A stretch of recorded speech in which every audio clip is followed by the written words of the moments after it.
Video में सभी का स्वागत पुनः। आज एक नई लोकेशन, सबसे पहले मैं आपको लोकेशन दिखाऊंगा।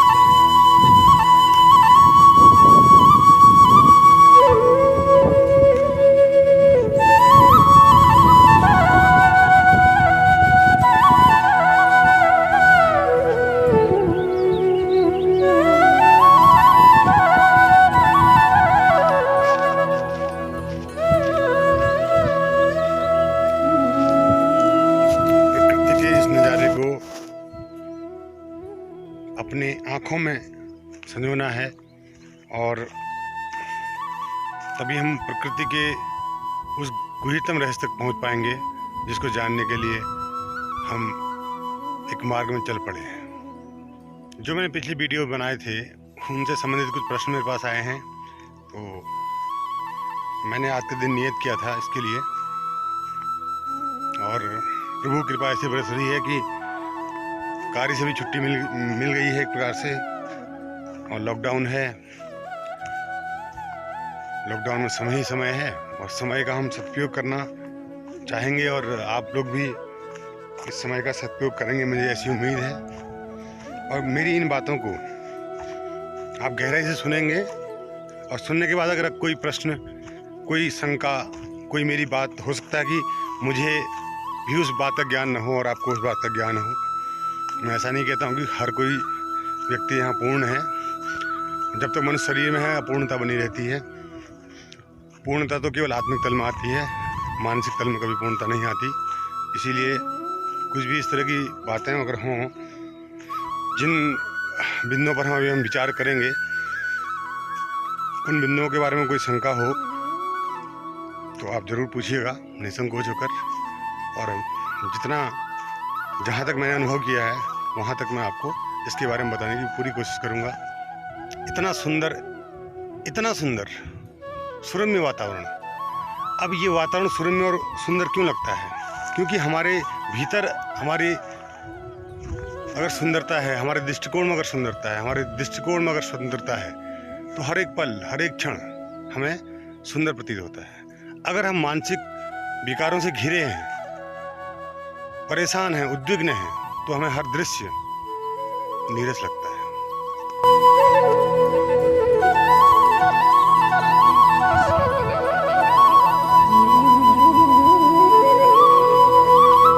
ये हमारे शहर का एक भाग है जहाँ पर हम अक्सर ध्यानार्थ जाते हैं और योगार्थ जाते हैं, और अपनी बातों को रखने के लिए अपने मित्रों से। तो यही हम अधिकतर अपने वीडियोज़ बनाते हैं। तो ये यहाँ का एक सुरम्य वातावरण है जहाँ पर अच्छे विचार खुद ब खुद आते हैं। मित्रों, मेरे पास एक प्रश्न ये आया कि बुद्ध को क्या ज्ञान प्राप्त हुआ। अब इस बात का उत्तर अगर कुछ दिया जाए शब्दों में, तो सबसे पहली बात, अगर बुद्ध को जो ज्ञान प्राप्त हुआ वही मुझे प्राप्त हुआ है अगर, तो मैं आपको इस बारे में तभी जो मेरे वक्तव्य होंगे वह सत्य की को कहीं किसी हद तक टच करेंगे। अगर मैंने कोई किताबी बातें, कोई किताबी ज्ञान ग्रहण किया है और मैं आपको उसका उत्तर बताने लगूं तो वो आपकी समझ में नहीं आएगा, और आ भी जाएगा तो आप उसको समझ नहीं पाएंगे। मैं जब 21 वर्ष का था तो तब मेरे साथ जीवन में कुछ इस तरह की घटनाएं हुई थी, जैसे बुद्ध के जीवन में घटना घटी कि उनको वैराग्य पैदा हुआ, और ऐसा ही वैराग्य मुझे भी पैदा हुआ था जब मैं 21 वर्ष का था, और मैं 7-8 दिन तक शमशान घाट में अकेला रहा था। और उन 7-8 दिनों में जो मुझे घटित हुआ वह अद्भुत था। अब प्रश्न ये पूछा गया कि उनको क्या घटित हुआ। देखिए, सबसे बड़ी बात क्या है कि जीवन में जब आप जीवन को, एक साधारण जीवन को जी रहे होते हैं, तो आपके मन में कई सपने होते हैं, कई इच्छाएं होती हैं, और वो इच्छाओं का एक मृग मरीचिका आपके जीवन में होती है कि ये इच्छा पूरी हुई तो मुझे बड़ा आनंद आएगा। तो जैसे वो इच्छा पूरी होती है फिर दूसरी इच्छा पैदा हो जाती है, अगर वो इच्छा पूरी हुई तो फिर तीसरी इच्छा पैदा हो जाती है। तो बुद्ध को जो सबसे बड़ी बात प्राप्त हुई कि वो अनिश्चित हो गए, उनकी कोई इच्छा नहीं रही। उनकी जो इच्छाएं थी सत्य को पाने की वो भी खत्म हो गई, उनकी जो इच्छा थी मोक्ष को पाने की वो भी खत्म हो गई। पहली बात जो उनको प्राप्त हुई कि इच्छा ही समाप्त हो गई। दूसरा बात उनको जो प्राप्त हुई वो ये प्राप्त हुई, अपना होना शाश्वत है। उनको ये एहसास हुआ कि जो असल में मैं हूँ, मेरा होना शाश्वत है। यानी कि वेदों के अनुसार कहा गया है कि जब कुछ भी नहीं था तब प्रकृति थी, परमात्मा भी था, लेकिन सुषुप्तावस्था में दोनों का संयोग हुआ एक समय, एक एकांक समय में, और प्रकृति का निर्माण हुआ, और ये क्रम हमेशा चलता रहा है। और प्रकृति और परमात्मा ने मिलकर हमेशा अभिनव प्रयोग किए हैं। जो ब्रह्मांड आज है, जब अगला ब्रह्मांड बनेगा तो जरूरी नहीं कि ऐसा ही हो, वो अलग हो सकता है। आज मनुष्य हैं, कल कोई दूसरा जीव हो सकता है। अभिनव प्रयोग है परमात्मा के, क्योंकि अनंत शक्ति है, अनंत सृजनात्मक क्षमता है। तो आज मनुष्य है, कल कोई दूसरा जीव हो सकता है। लेकिन एक चीज़ जो नहीं बदलती वो आपका अस्तित्व है, जो अंदर से है। प्रकृति यानी आपकी आत्मा, या जिसको आप अपना होना कह सकते हैं, यानी आपका अस्तित्व जो है वो कभी बदलता नहीं है। वो तब भी वही था जब कुछ नहीं था, और तब भी वही होगा जब कुछ नहीं होगा। जब सब कुछ है तब भी वही है। तो बुद्ध ने क्या जाना? उस अस्तित्व को जाना जो शाश्वत है। और यह हर व्यक्ति की अभिप्सा होती है कि वह एक ऐसी स्थिति में पहुंच जाए जहां उसे कुछ पाने को शेष न बच जाए, कुछ जानने को शेष न बच जाए, कुछ करने को शेष न बच जाए। अगर ऐसी स्थिति मनुष्य की आ जाती है तो वही स्थिति निर्वाण की होती है। और ऐसी स्थिति हर कोई साधक प्राप्त करना चाहता है। लेकिन ध्यान करते करते एक ऐसी स्थिति आती है कि जब आप कुछ भी पाना नहीं चाहते, आप केवल ध्यान में बैठे हैं और बैठे हैं बस। आपके मन में कोई इच्छा नहीं है, कोई सत्य की प्यास नहीं है, कोई मोक्ष की अभिप्सा नहीं है, कोई भगवान कहीं नहीं है। सिर्फ होने में आप रह जाते हैं शेष। जब ध्यान की अवस्था आने लगती है तब आपको निश्चित रूप से उस बात का भी एहसास हो जाता है जो बुद्ध को हुआ था। ये तो बात हुई कि बुद्ध ने क्या पाया। बुद्ध से एक बार प्रश्न किया था कि आपने क्या पाया? उन्होंने कहा मैंने पाया कुछ नहीं, खो दिया सब। सारी चाह खो गई, सारी इच्छाएं खो गई, अहंकार चला गया, क्रोध चला गया, राग चला गया, द्वेष चला गया, शंका चली गई, सब कुछ खो गया। जिसको हम अपना होना समझते थे वो सब खो गया। ऐसा ही उस व्यक्ति के साथ होता है जो इस मार्ग में चलता है, सब कुछ खो जाता है। जिसको आज तक अपना होना समझा था, जिसको अपना एग्जिस्टेंस समझा था, जिसको सत्य समझा था, वो खो जाता है। उसका कहीं अर्थ ही मालूम नहीं पड़ता है कि राग क्यों, किससे राग रखना है, किस बात का राग रखना है, क्रोध किस पर क्रोध करना है, किस लिए क्रोध करना है, इच्छा क्या इच्छा पालनी है, क्या इच्छा पाल सकते हैं आप?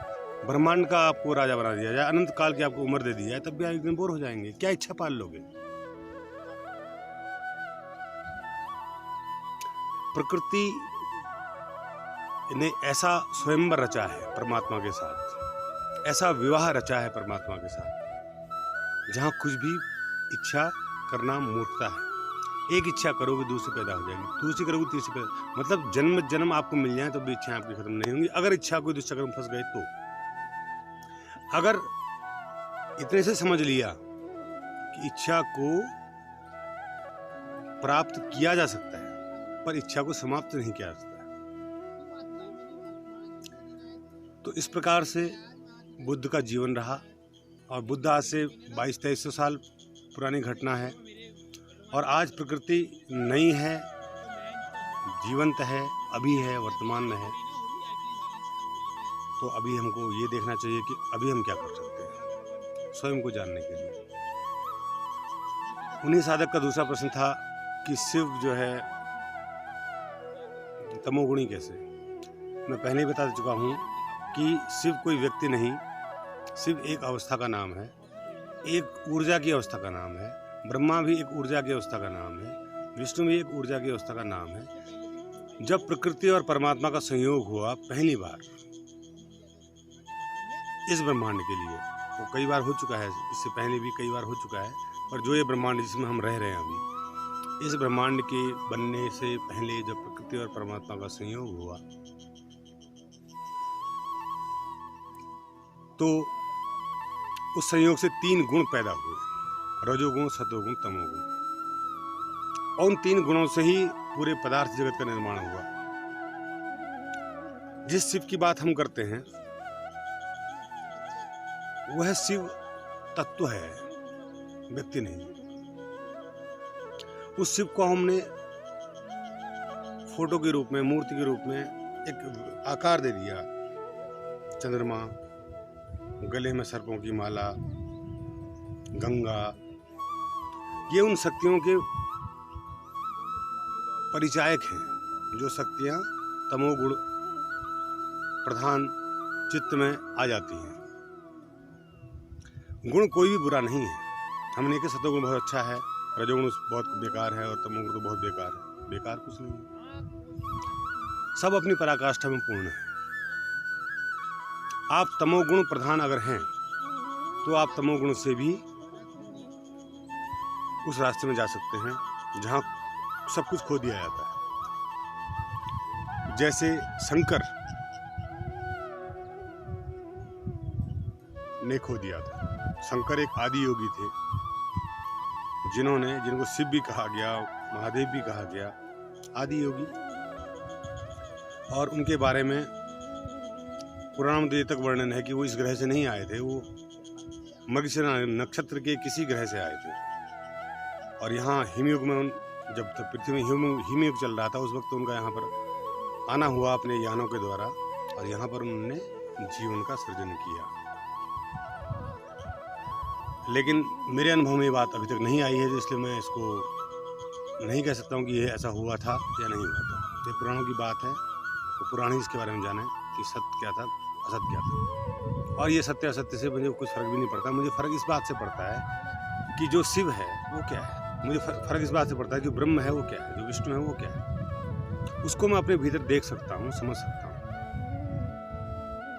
तो आपके मनुष्य के मन की बीमारी, सबसे बड़ी बात क्या है इस साधना के मार्ग में, मन एक ऐसी बीमारी है, क्योंकि मन जो आपको इन्फॉर्मेशन देता है, जो सूचनाएं देता है, वो बहुत सूक्ष्म नहीं होती हैं, वो बहुत बृहद होती है। बृहद मतलब ऊपर ही ऊपर तौर पे देख के तुम्हें जानकारी देता है। आप ईश्वर का भी व्यक्तिकरण करने लगते हो, आप जो है गंगा को भी जो है स्त्री बना देते हो, आप जो है दुर्गा को भी एक देवी बना देते हो और पूजने लगते हो, जबकि शक्तियाँ हैं। और शक्तियों का मानवीकरण नहीं करना चाहिए, क्योंकि शक्तियाँ सर्वत्र हैं। आप उसको केवल एक मानव में ही क्यों जो है इकट्ठा कर लेते हैं। परमात्मा इस पेड़ में भी है, परमात्मा सूखे हुए सिनके में भी है। इससे सूखा हुआ सिनका है, जब मैंने इसको तोड़ा तो कट की आवाज़ आई। यहाँ भी परमात्मा है, जब वो यहाँ भी है, वहाँ भी है, यहाँ भी है और वहाँ भी है, और जो सुन रहा है उसमें भी है और जो कह रहा है उसमें भी है। तो प्रॉब्लम कहाँ पर है? प्रॉब्लम है अहम तत्व में, जो प्रकृति और परमात्मा के द्वारा 3 गुण निकले, अहम, यानी कि तमोगुण, रजोगुण, सतोगुण। तो ये 3 गुण जो निकले, उन गुणों का आपसी तालमेल। अब एक परमात्मा अगर द्विखंडित हो जाए, प्रकृति और पुरुष में बढ़ जाए, तो द्वैत हो गया। तो प्रकृति अलग, पुरुष अलग, तो अहम तत्व पैदा हो गया।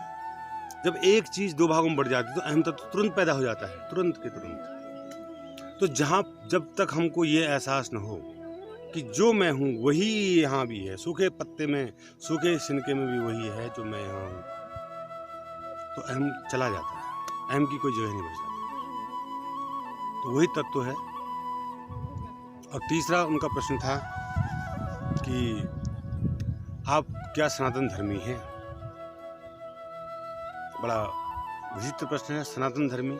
सबसे पहली बात तो मैं उनसे ये जानना चाहूँगा कि सनातन धर्म होता क्या है। सनातन का अर्थ होता है जो शाश्वत हो। हाँ, मैं सनातनी हूँ, क्योंकि मैं शाश्वत जीवन पर भरोसा ही नहीं करता, शाश्वत जीवन को जीता। मुझे मौत का कोई भय नहीं, मैं मौत को जानता हूँ। मैं शमशान घाट में 7 दिन रहा, मैंने मौत को ही जाना हूँ। जब मौत को जान लिया तो हो गए सनातनी। हाँ, जब तक व्यक्ति मौत को न जाने और केवल किताबी बातों पर अपने आप को कहता रहे कि मैं सनातनी हूँ, तो वो उसका झूठा है सनातन धर्म। सनातन धर्म झूठा नहीं है, बल्कि वो व्यक्ति झूठा है जो उसको मान रहा है। पहले जान लो। मैं एक विज्ञान का विद्यार्थी रहा, मैंने कभी भूत प्रेत देवी देवताओं पर विश्वास नहीं किया, लेकिन जब मैंने उनको अपनी आंखों से, इन कानों से उनको महसूस किया, उनके ही घर में जाकर,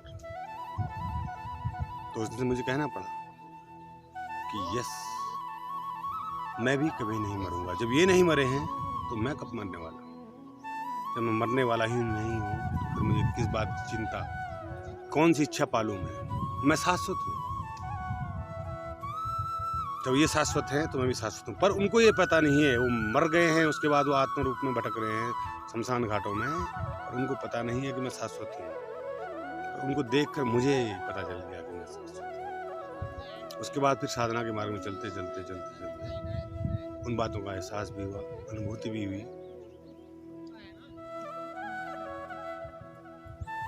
तो मित्रों, जीवन बहुत सरल है। बस इतना सा है कि पहली बात तो आप इस बात को आत्मसात कर लीजिए कि आपकी कोई मृत्यु नहीं है। आपकी जो फिजिकल बॉडी है ये कुछ भी नहीं है। आपकी फिजिकल बॉडी केवल सांप की कैंचुली से बढ़कर नहीं है। पूरा का पूरा सांप तो अदृश्य है।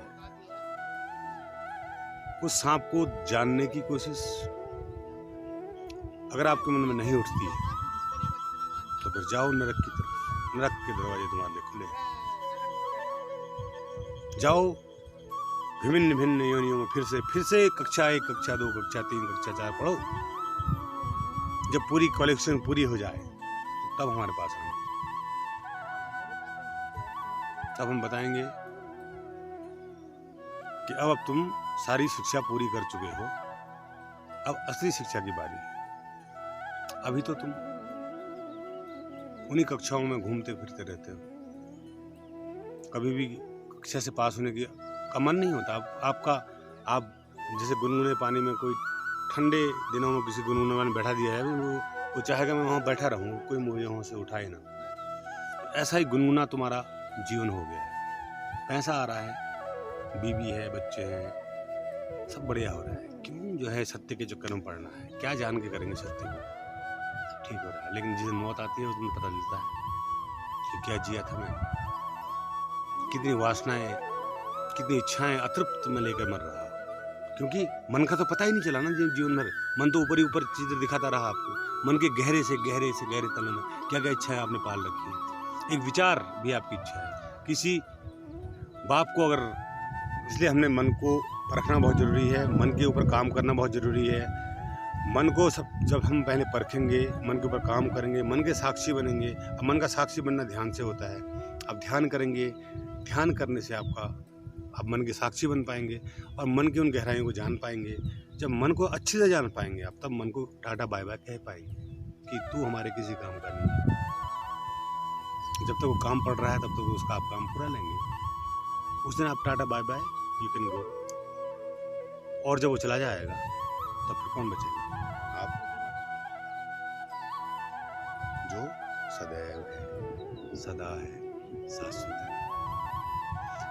तो सभी ज्ञान पिपासुओं को मेरा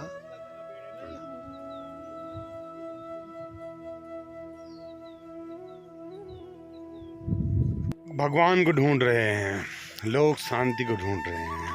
एक हम हैं जो खुद को ढूंढ रहे हैं, और हम तो मिले ही हुए हैं, तो ढूंढना भी कैसा। तो आइए चलते हैं आज की मस्त यात्रा विथ अविनाशी अनंतर।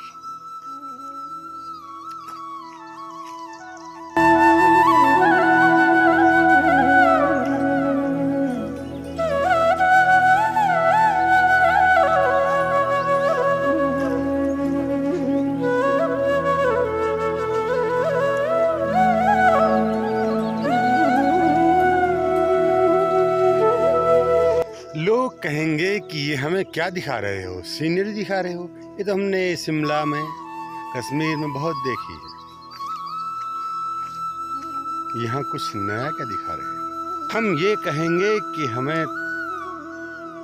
हम तुमको खुद को दिखा रहे हैं और तुमसे कह रहे हैं कि खुद को देखना सीख लो जरा तबीयत से। जब हर कोई एक तरफ जा रहा है तो फिर ये खामोशी की, ये लफ्जों की बदफरोशी क्यों। जाना है एक तरफ, पाना है एक ही चीज, होना है एक ही चीज, तो ये अंतर क्यों, ये दरमिया क्यों। जब सबकी मंजिल एक है, सबने एक ही तरफ जाना है, एक ही में मिलना है, एक ही से आना है, एक ही हो जाना है, तो ये अनेक क्यों। कुदरत की भी मजबूरी कुछ इस तरह है कि वो एक को भी अनेक बना के दिखाता है, और उसकी दया ये है कि अनेक को भी एक करना सिखा देता है। मुझ में भी खुदी, तुझ में भी खुदी, ये खुदी ही तो हर तरफ है। इन नज़ारों में हर तरफ ये खुदी ही तो है। जुबां बोलती है, कान सुनते हैं, आंख देखती है, पर जो जुबां बोलती है, जो कान सुनते हैं, जो आंख देखती है, जरूरी नहीं कि वो सच ही हो। मुसाफिर हूँ यारो, ना घर है ना ठिकाना, हे आहा, मुझे चलते जाना है, बस चलते जाना।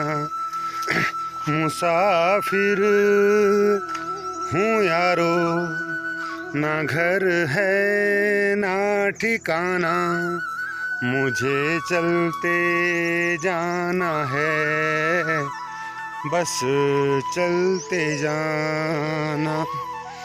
एक राह मुड़ गई तो और जुड़ गई, मैं मुड़ा तो साथ साथ राह मुड़ गई। हवा के परों पर मेरा आशियाना। मुसाफिर हूँ यारो, ना घर है ना ठिकाना, मुझे चलते जाना है, बस चलते जाना। हर कोई मुसाफिर है इस दुनिया में दोस्त। कभी ये मत समझ लेना कि कोई मंजिल मिलेगी। न बुद्ध को मिली थी, न राम को मिली थी, न कृष्ण को मिली थी। मंजिल तो कभी आती नहीं है, क्योंकि मंजिल है ही नहीं। यात्रा का ही नाम तो ब्रह्मांड है, जीवन है, परम है। ओहरे ताल मिले नदी के जल में, नदी मिले सागर में, सागर मिले कौन से जल में, कोई जाने ना। जीवन ने तुम्हें बुलाया है मेरे दोस्तों, इस जीवन को आने दो, कभी तो यूं इस तरह आने दो, जिस तरह मैंने जीवन को पुकारा, कभी तो उस तरह आने दो। हो सकते हैं मगर असंभव नहीं। इन रास्तों को ही देख लीजिए, कितना कठिन रास्ता है। ऐसे ही रास्ते हमारे जीवन में भी आते हैं। ये देखिए, यहाँ पर सीधे सीधे चलना बड़ा मुश्किल है। कांटे अपनी तरफ से हैं, फिसलन भरे पत्थर अपनी तरफ से हैं, और ये समाज की फैलाई हुई गंदगी, कुविचार जो आपके दिमाग में भरते हैं, इन विचारों की तरफ देखिए। कहीं जूते हैं, कहीं प्लास्टिक, कहीं कुछ। ये विचार हैं जो समाज ने आपके दिमाग में फैला रखे हैं।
कैसे बयां करूं इस पल का मैं, कैसे बयां करूं इस पल का मैं, जो होकर भी नहीं गुजरता, जो होकर भी नहीं गुजरता।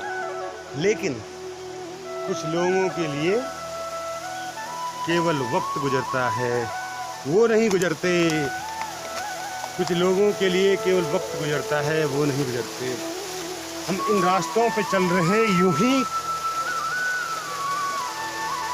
कब से, हम चल रहे इन रास्तों पे यूं ही कब से, लेकिन कभी रास्ता नहीं दिखता तो रास्ते बना लिया करते, कभी रास्ता नहीं दिखता तो रास्ता बना लिया करते हैं।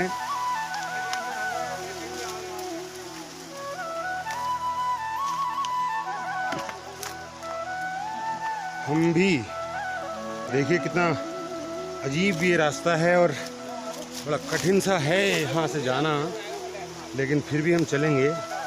पाँव से खून तो हमारे निकल चुका है और निकलने दो, because it is jungle safari. Jungle safari में पत्तों को भी सामने से हटाना पड़ता है और कभी कभी पैमाई से पत्थरों में आना पड़ता है।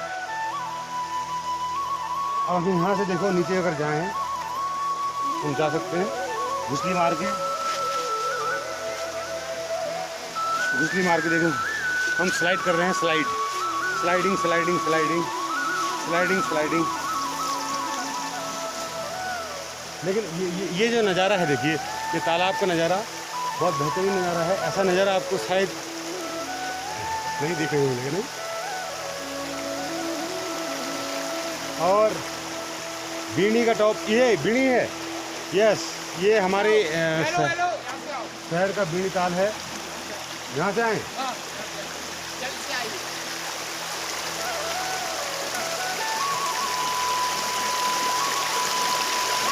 ओहरे ताल मिले नदी के जल में, नदी मिले सागर में, सागर मिले कौन से जल में, कोई जाने ना।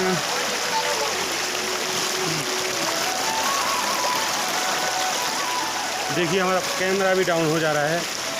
कैमरा डाउन हो रहा है, इसकी कारण है हमारा जो वीडियो प्रोग्रामिंग है वो सही नहीं हो पा रही है। अब देखिए ये कैमरा डाउन हो गया, कोई बात नहीं, हम ये वीडियोस कट कर देंगे यहाँ से, तो खराब में निकलेंगी। ऐ शाबाश, ऐ शाबाश, बहुत दिक्कत हो रही है। अब ये देखिए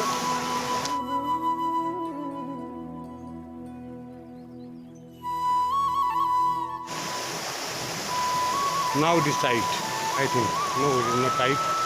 From where it's losing, you are getting. आ रहा हूँ। ये तालाब बहुत सुंदर है, मैं अक्सर यहाँ पर ध्यान करने आता हूँ। आप देख सकते हैं काफ़ी सुंदर तालाब है, और यहाँ के पत्थर देखिए आप, बहुत सुंदर पत्थर। तो चलिए आगे चलते हैं और नई दृश्यों की तलाश में।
हो गया मेरे दोस्त, किस्सा ये क्या हो गया,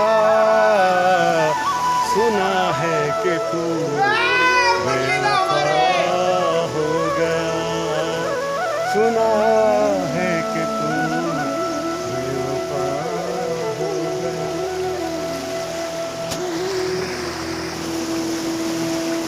ये हमारे यहाँ का वो ताल है जहाँ पर मैंने कभी तैरना सीखा था।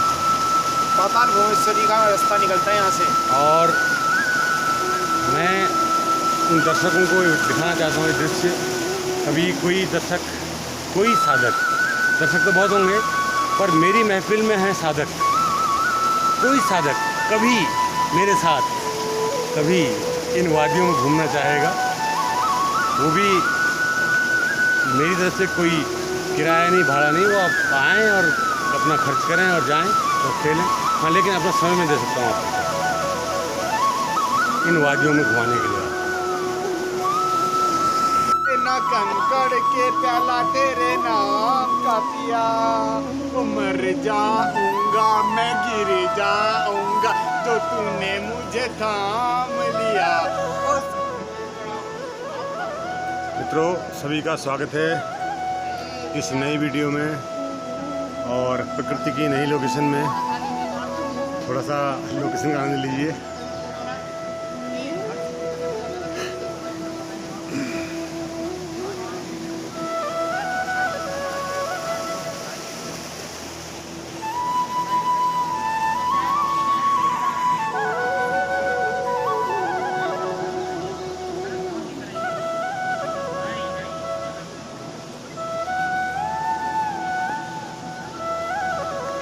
बहुत एकांत जगह है, नदी का किनारा, और परमात्मा के संबंध में वार्तालाप करने के लिए इससे अच्छी जगह और कोई हो नहीं सकती है। जब से ये धरती बनी है तब से कई लोग आए, कई लोग चले गए, जो बता के गए कि परमात्मा क्या है। और वही लोग जो बता के गए वही जान भी गए। लेकिन जिनके बारे में बता गए और जिनने उसको सुना वो केवल बातें ही सिद्ध हुई, उसका सार्थक परिणाम सामने नहीं आया। जिन्होंने जाना, उन्होंने बताया, तो उससे हमको केवल एक ही लाभ प्राप्त होता है कि हमारे अंदर प्यास जगे, प्यास गहरी हो तो हम खुद उस चीज़ को जानें, पहचानें, समझें।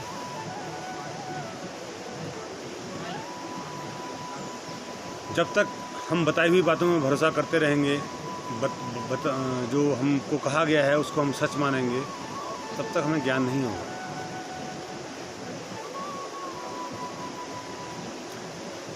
कबीर ने बताया, बुद्ध ने बताया, राम ने बताया, कृष्ण ने बताया, सबरी ने बताया, मीरा ने बताया, हनुमान ने बताया, शिव ने बताया, सभी ने, पर समझा किसने? जिसने इसको समझा, जिसने इसको जिया, केवल वही ये समझ पाया कि उन्होंने क्या जाना। कई लोग कहते हैं कि बुद्ध ने क्या जाना, कई लोग कहते हैं शिव ने क्या जाना। शिव कौन थे? वो इस चक्कर में पड़ जाते हैं कि शिव कौन थे, कृष्ण कौन थे, महाभारत हुई कि नहीं हुई, रामायण हुई कि नहीं हुई, इस चक्करों में पड़ जाते हैं। अरे इन चक्करों को छोड़ो, अपने जीवन पर देखो कि तुम्हारा जीवन कितनी देर का है। एक बुलबुला है पानी का और फिर फूटने को तैयार है।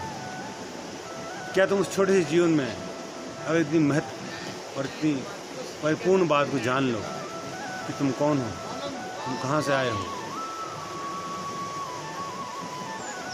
और तुम्हारे अंदर शांति है, तुम्हारे अंदर हृदय में परमात्मा का वास है, तुम ही परमात्मा हो,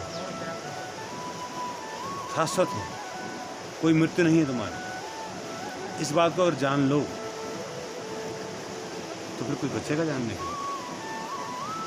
Einstein, Stephen Hawkins, Newton, Faraday, कई मनोवैज्ञानिक, Freud, Skinner, Crow and Crow, कितने मनोवैज्ञानिक हुए मन का विज्ञान जानने के लिए, कितने वैज्ञानिक हुए पदार्थ का विज्ञान जानने के लिए, कितने वैज्ञानिक हुए आत्मा का विज्ञान जानने के लिए। सब वैज्ञानिक हैं। शिव भी वैज्ञानिक है, राम भी वैज्ञानिक है, व्यास भी वैज्ञानिक है, सारे ऋषि मुनि वैज्ञानिक ही तो थे।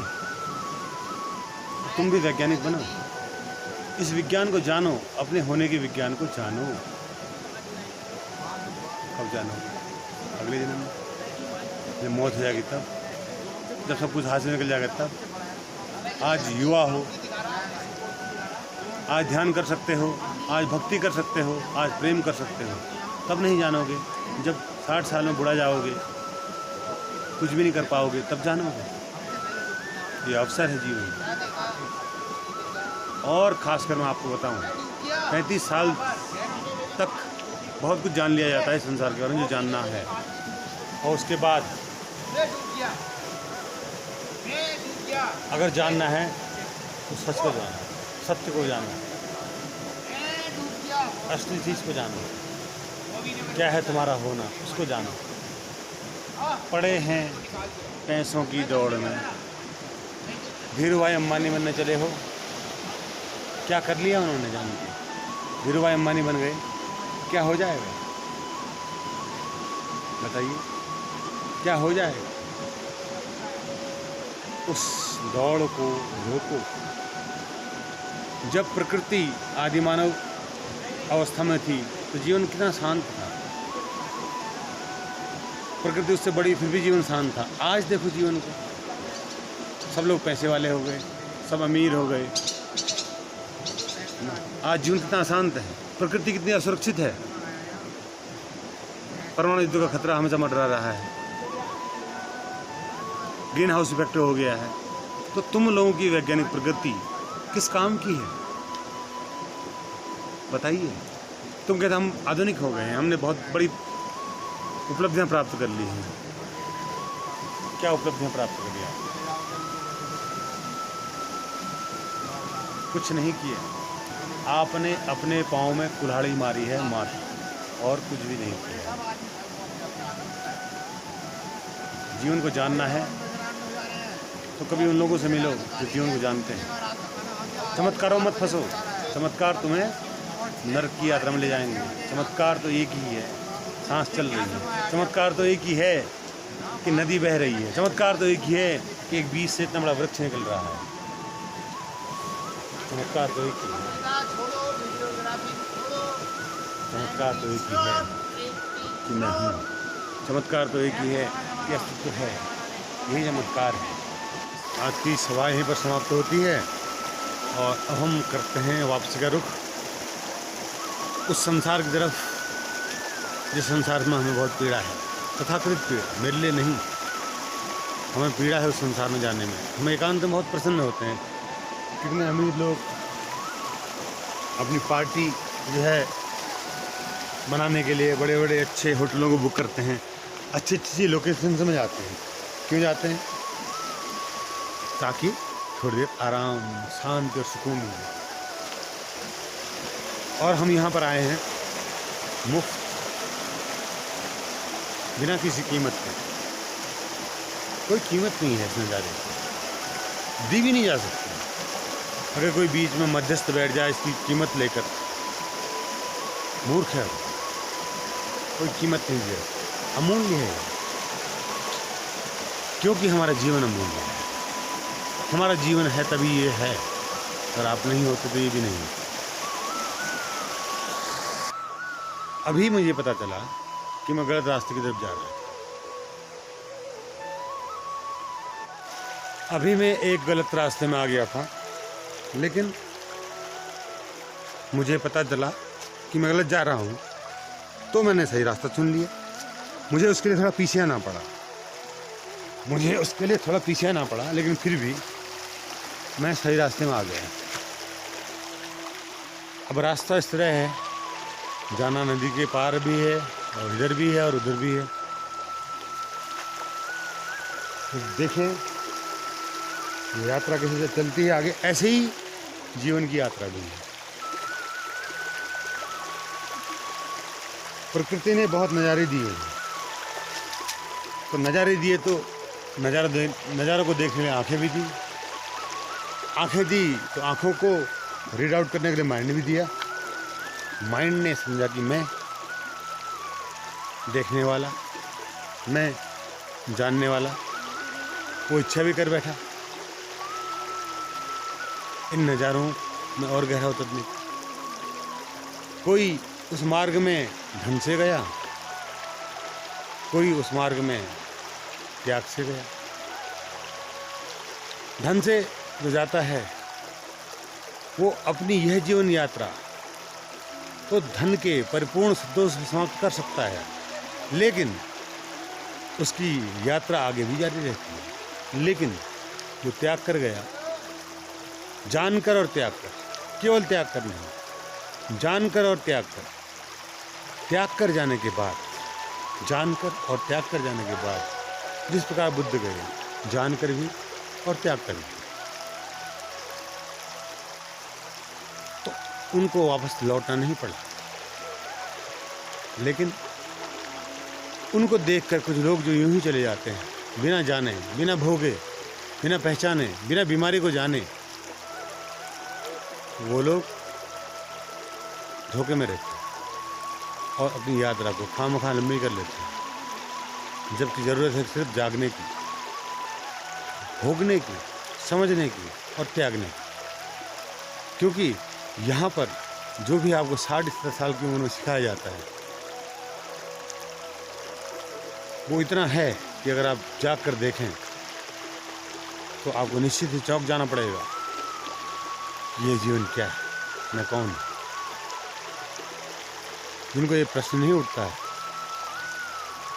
इसका मतलब उनकी नींद गहरी, बहुत गहरी। यही चिन्ह है जागृत होने का और सुसुप्त होने का। अगर यह प्रश्न जो मैं प्रश्न अभी बोल रहा हूँ कि मैं कौन हूँ, ये नज़ारे क्या हैं, तुम कहाँ से आए, कहाँ तुम्हें जाना है, समय क्या है, गति क्या है,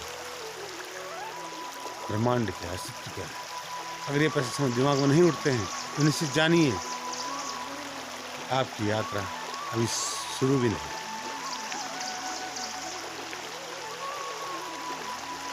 और आप लगे पड़े हैं टीका टिप्पणियों में। कोई मोदी की निंदा कर रहा है, कोई बीजेपी की निंदा कर रहा है, कोई कांग्रेस की तारीफ कर रहा है, कोई उसकी टांग खींच रहा है, कोई उसकी टांग खींच रहा है। कर क्या रहे हैं आप?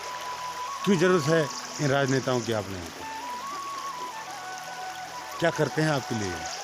यह व्यवस्था है, ये तो आप एडमिनिस्ट्रेटिव भी बना सकते हैं। प्रशासनिक की जो दक्ष लोग हैं वही देश को चलाएं, उसका विभाग हो, उसका कार्यकाल हो, उसकी शर्तें हों।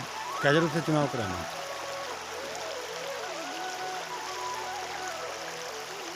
लेकिन नहीं, आदमी को छद्म स्वतंत्रता चाहिए, लोकतंत्र स्वतंत्रता, विचारों को अभिव्यक्त करने की स्वतंत्रता।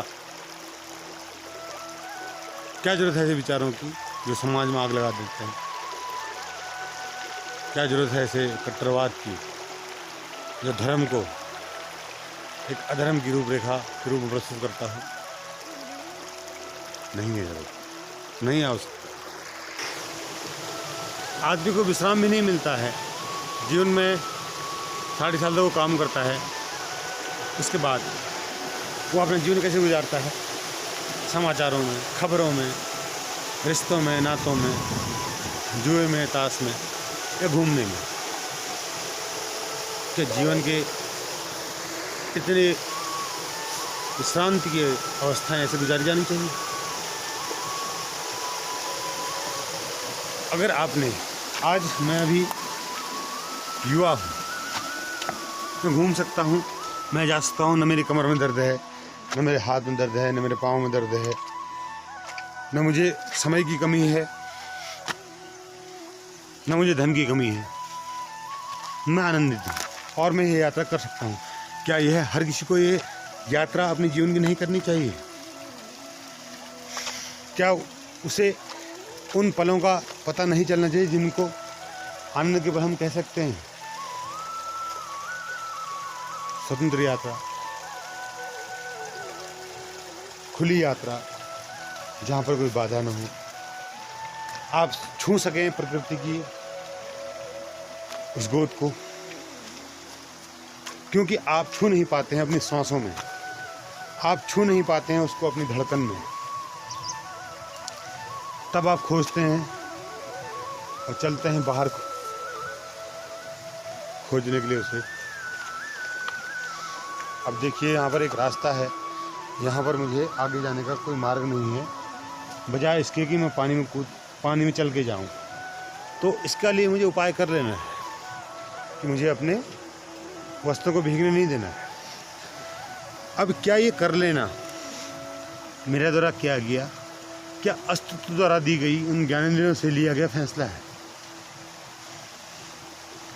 ये फैसला मेरा है या अस्तित्व के द्वारा दी गई उन ज्ञानेंद्रियों का उपयोग भर है? अगर इसको मैं मेरा करना कह लेता हूँ तो मेरा कर्म हो जाता है और मुझे दुख होगा, अरे उस रास्ते से नहीं जाना चाहिए, वहाँ तो नदी पार करनी पड़ती है। कर्म और अकर्म की परिभाषा मैं आपको बता रहा हूँ। अकर्म हुआ है जो ज्ञान द्वारा स्वयं उत्पन्न हो, और कर्म हुआ है जो अज्ञान द्वारा कर्ता द्वारा किया जाए।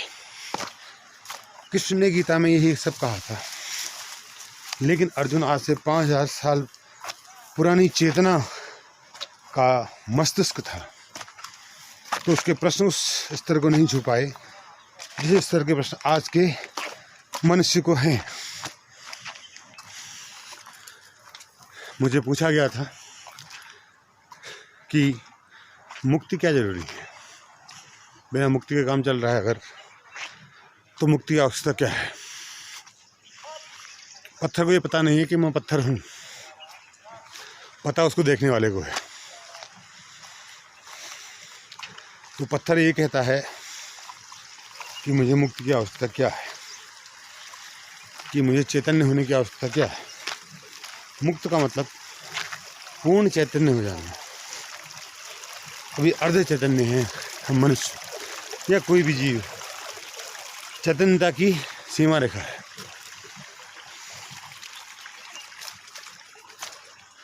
जैसे जैसे आप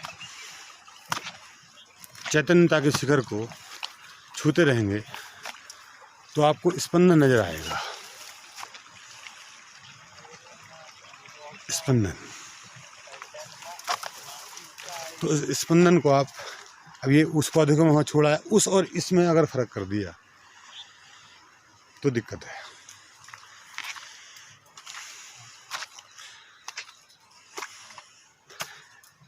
न कोई यहाँ है न कोई वहाँ है, और जो यहाँ है वही वहाँ है। तो दूरी नहीं रही तो समय नहीं रहा, समय नहीं रहा तो कुछ भी नहीं रहा। जब कुछ भी नहीं रहा, न हम रहे न तुम रहे। Tata bye bye.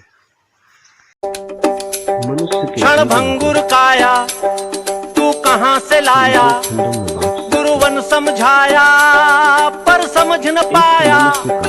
ये सांस निगोड़ी चलती रुक थोड़ी, चल चल रुक जावे क्या खोया पाया। क्या लेके आयो जग में क्या लेके जाएगा, क्या लेके आयो जग में क्या लेके जाएगा। ओ बंधु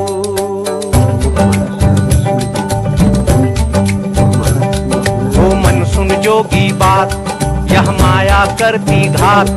आत्म भीतर समझात, मूर्ख ना समझे बात।